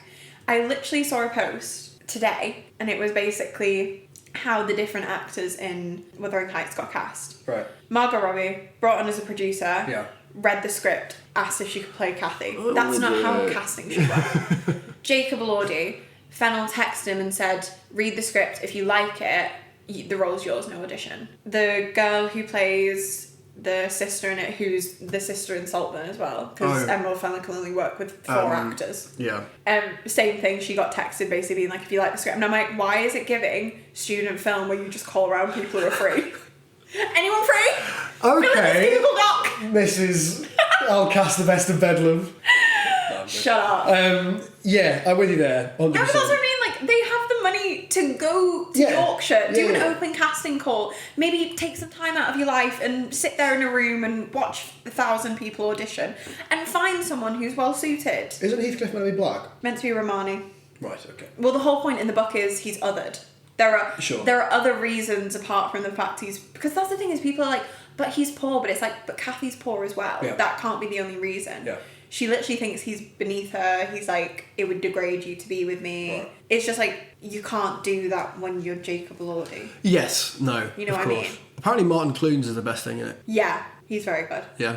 So weird seeing him. Not seen him in I ages. can't, Ages. I was reading a review, went, Martin Clunes, and I went, I'm sorry, you fucking what? Yeah. Huh? Who? Yeah. The only problem with his character is the father's meant to be loving. Yeah. And then the father dies quite quickly. And it's Kathy's older brother who basically abuses Heathcliff and then turns to gambling and drink. And then Heathcliff comes back to enact his revenge. They combine the father and the brother. So it doesn't make sense because the father's this awful human who abuses both his children. Shouldn't abuse Kathy. But he also brought Heathcliff back to the house. Right, okay. Whereas the whole point is meant to be it's the older brother who doesn't like the idea that Heathcliff thinks he's on the same level as him. There's just so many nuances in the book that Fennel just misses because she got lazy. I do worry that if all this is lazy, because I think having a square aspect ratio for Saltburn as a choice is lazy. I don't think it means anything. I think she just went, it'll be pretty, and it'll probably be easier to film on 25 Oh my mil god, away. directors who do things without, like, having a meaning for it. This is the problem occasionally with Tarantino, though. He'll do stuff because it's cool. Yeah. And you go, cool is not what we're looking for. I would love to be, like, someone who just sits around all these meetings with creative and just goes, why is that there? Mm-hmm. What's the meaning for that? Mm-hmm. Like, why? And then Tarantino goes, well, I'm making these movies for me. And I go, okay, why the fuck are you wasting so much money on everyone's time? Then? Yeah. Go and do it on your iPhone. Yeah.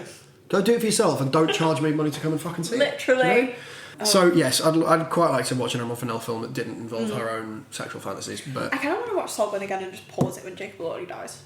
And just see if it's a better experience. Probably won't be because there's still the reveal of the parents, but as long as I can get to it before... It was just baffling to me because he's not working class, he's middle class. That is not a working class house that he goes to. And so you then go, okay, what is the dynamic you're actually trying to explore here? I think that's what Phil wanted in a very bad appreciation of the class system, in the sense of he's pretending to be worse off than he is without appreciating that middle class is still far beneath whatever fucking wealth they've got at Saltburn. Yeah. That bit could have even been better if it never had been implied that his dad had died or he was really working class.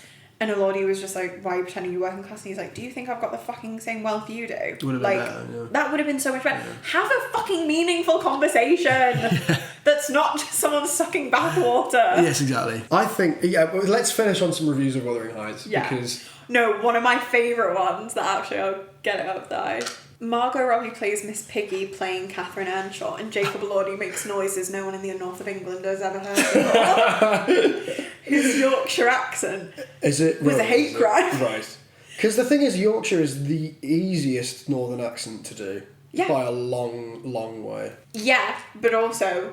I think it's because people just think it's so caricatural. They do. And also people just think Yorkshire, they don't think of anything like, specifying that at all. Also, the fact that no one else had a Yorkshire accent except Hugh and Mitchell.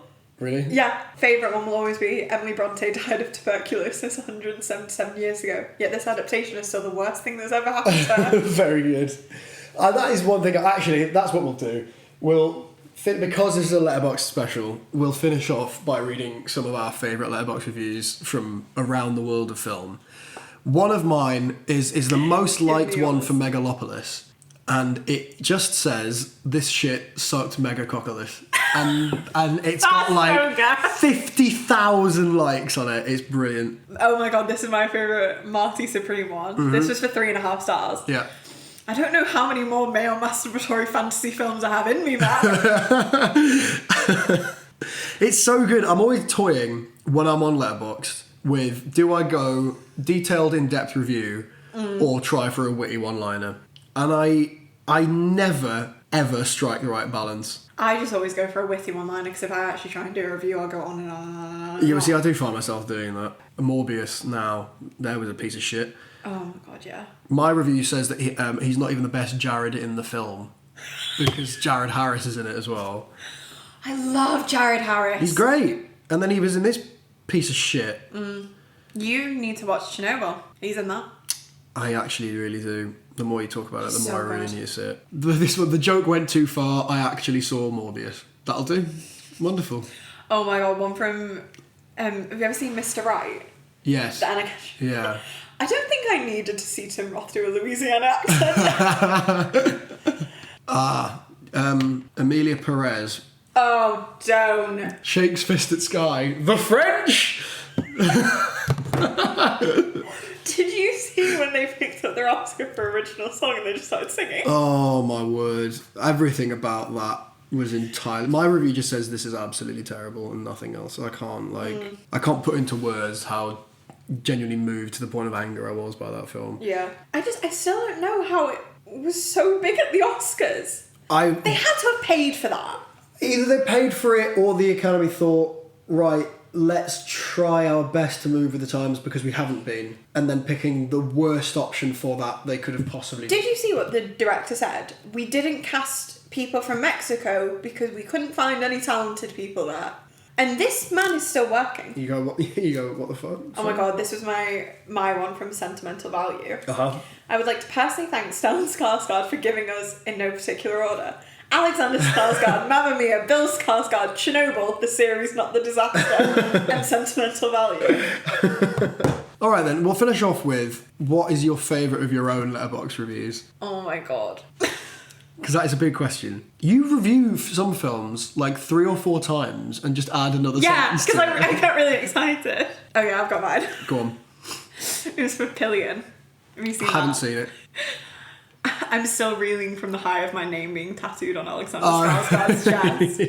Because he has his dog's tattooed on it. Also, he calls Rosie a lot in that film because his dog's called Rosie. And you were going, hey, what? It's Yeah. just me there. Like a little meerkat popping up every 5 minutes. literally. Yeah? Huh? Oh my god, wait, sorry.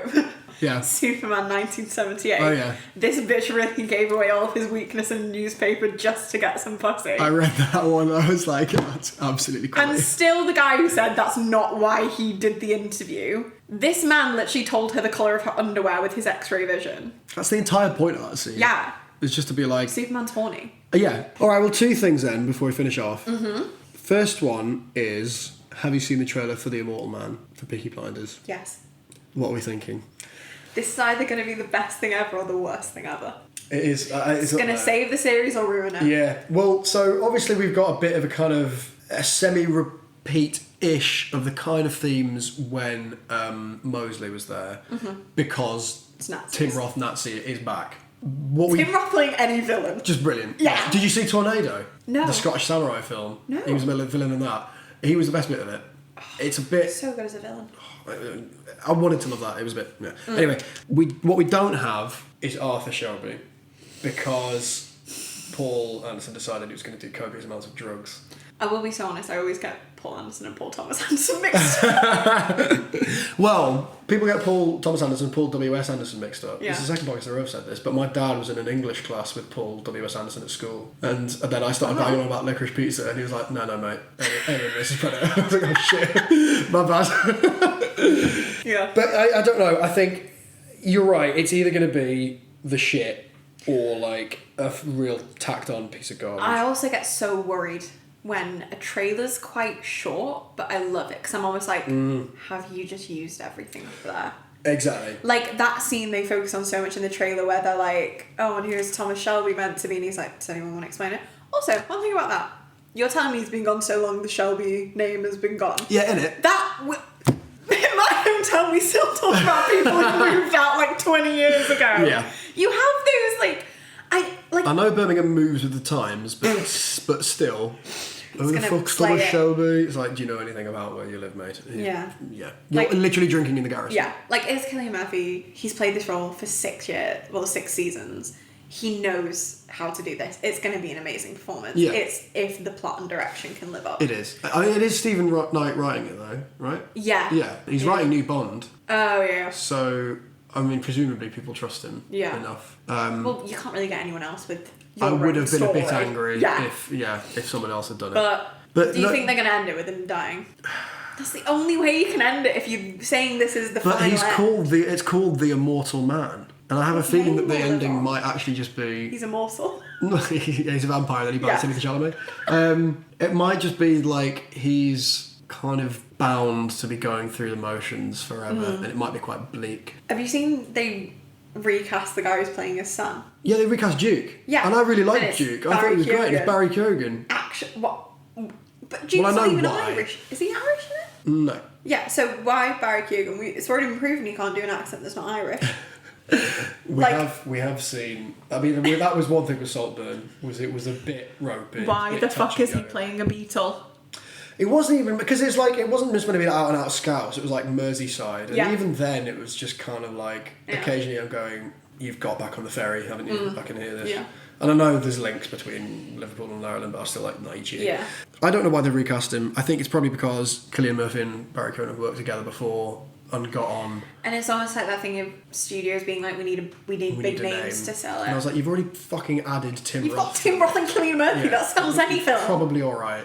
I would have been really fucked off if they didn't have like Sophie Rundle on the kind of the main call list that was on all the posters and everything, because like she's such an important part of the series. Yeah. For them to be, I was a bit worried about us having a movie and then going, let's Hollywoodify it up, let's big it up, and bring in all these names, and then go, yeah, but we loved it for everything that came before. Yeah. Do you know what I mean? I mean, I can kind of forgive them with Barry Keoghan because not having Paul Anderson in there means that you've lost quite a big name in relation to the series. Yeah. So put another one in, I understand. And also, you only know Duke for like a bit of a season. Yeah. It's not like it's if they were recasting Arthur. Yeah, exactly. You know, Barry Keoghan's the kind of actor that would have been in Peaky Blinders given the chance when it was still on TV. Yeah. So yeah, it's what it is. But I'm nervous for it. What is your Letterboxd top 4? You're gonna hate mine. I already know. I feel like I don't remember. Well, you're not gonna hate one in it because we've already talked about it. Okay, go ahead. Singing in the Rain. Brilliant. Dead Poets Society. Brilliant. Reservoir Dogs. Brilliant. It's Wonderful Life. Brilliant. See, I feel like they're all just too old. No, they're old with taste. Yeah. Because I think It's a Wonderful Life is the definitive Christmas movie. Yes. It just is. It is. It's not my favourite, but it is the best one. Yeah.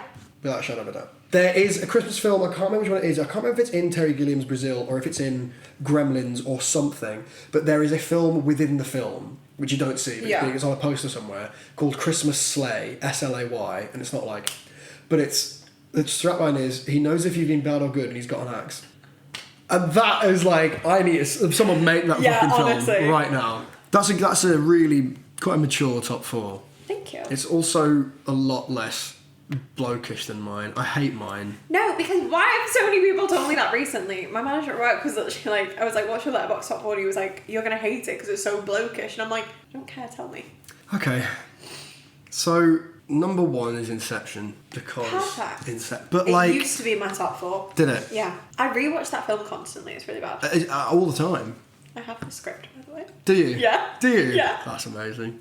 I've read the script. I don't own it, but I want it. You know, I don't like having a Nolan film in there because he is my favourite, but like you don't like having a Nolan film, but he's your favourite. But he's every bloke's favourite. I mean, it's not as blokey as it could be. Okay, well that's fine. Yeah. But like, it's just such a sort of film bro thing to be like. If you want to feel better, I used to watch Dunkirk as my comfort film. Brilliant. I used to be revising for my A-levels and I'd have Dunkirk on. I love that. Why was I, enjoying that? Could be worse. 7 was mine for quite a long time.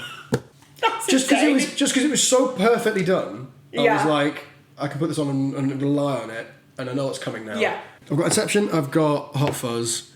Beautiful. Because as well as being really funny, it's astonishingly well made. film. Yeah. I have Hell or High Water, which I didn't know I was going to put it in there, and then I watched it again and again and again. I ended up writing an essay on it for uni, and it kind of just became I don't know if I love all neo-westerns, Yeah. but everything about the neo-westernness of that was completely perfect. Mm-hmm. And it's from a slightly problematic guy who wrote it, Taylor Sheridan, but also Yellowstone is also really fucking good. Oh my God, and some of the other things he's written are amazing. As a bloke, he's a bit line blurry sometimes, which makes you sort of step back. Also, he turns up in Yellowstone, and he is absolutely fucking enormous. And then the last one is the wanky fucking film bro choice, and I bet you haven't heard of it. It is Street of Crocodiles from 1986. I'm looking up. It's a 20-minute stop-motion short made by the Key brothers, in which a marionette puppet sneaks into some side street, and the world starts to revolt around him, basically. That looks terrifying. It's fucking amazing. I watched it at the BFI's archive hub place, and I spent the next 2 days of my trip in London being Dad, and then there was this bit, and then the screws they just moved themselves, they just came out of the floor, and I was and the reading, oh my, I was the most insufferable prick for 2 days. So I haven't seen anything that made me like jaw drop in a while quite like that. So that's why it's there. Fair enough. I wanted to have something like Amelie or something like that in there to prove, number one, that I like genuinely it means everything, but number two, that I also am aware that other languages and women exist. Do you know what I mean? Because at the minute it's a bit like it's just us bros. Well, we've been going for 2 hours. That is great. Which is pretty good. We've got quite a lot out of that. Really have. And actually, apart from anything else, we haven't had any major arguments. That's been I wasn't going to yell at you. Quite a diplomatic. Made myself a promise. It's quite a diplomatic discussion. But this is in the way that I'm maturing and I'm putting myself away from film bros, because I'm saying, if you enjoy a film, that is a good enough reason for me. So is. Wonderful. Well, thanks, Franz, because that was a lot, but we covered it pretty substantially. Gosh, we're very intelligent people. We're pretty fucking smart, aren't we? Yeah, really good. Right, I don't know what the next one's going to be, because I need to edit both of the episodes that I recorded before I do any of this. But we'll see. But we'll see. We'll have you back for sure. So, oh, yay. bye!